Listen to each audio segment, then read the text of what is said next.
Hi viewers, 7 நாள் 7 வகையான பூரி. இன்றைக்கி ஃபஸ்ட் டே. மின்ட்டு பூரி, புதினா பூரி ரொம்ப சூப்பராக இருக்கும். கலர் பார்த்தீங்கன்னா அவ்வளோ அட்ராக்டிவாக இருக்கும். குழந்தைங்கள்லேருந்து பெரியவங்க வரைக்கும் சாப்பிட்ணுன்னு தோணும். வாங்க அந்த புதினா பூரி எப்படி பண்ணுறதுன்னு பார்த்துடலாம்.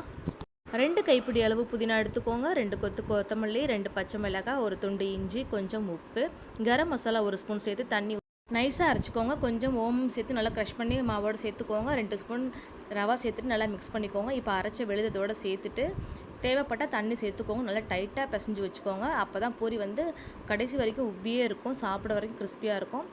மாவு தொட்டு நல்லா தேய்ச்சிக்கோங்க. தட்டையாக தேய்ச்சிட்டு ஒரு டிஃபன் பாக்ஸ் மூடி வச்சு நல்லா ரவுண்ட் ஷேப் எடுத்துக்கோங்க. அப்போ தான் ஒரே மாதிரி இருக்கும் பூரி. பாருங்கள் எவ்வளோ சூப்பராக புஷ்ஷுன்னு வந்திருக்குல்ல. நம்ம இந்த மாதிரி செய்யும்போது குழந்தைங்களுக்கு ரொம்ப ரொம்ப பிடிக்கும். எப்போவும் ஒரே மாதிரி செஞ்சு கொடுக்காம இந்த மாதிரி டிஃப்ரெண்ட்டாக செஞ்சு கொடுங்க. குழந்தைங்க ரொம்ப என்ஜாய் பண்ணி சாப்பிடுவாங்க. இந்த ஓமம் சேர்த்துருக்கனால கண்டிப்பாக நெஞ்சு கறிக்காது. நாளைக்கு சண்டே கண்டிப்பாக ட்ரை பண்ணுங்கள், என்ஜாய் பண்ணுங்கள். தேங்க்யூ.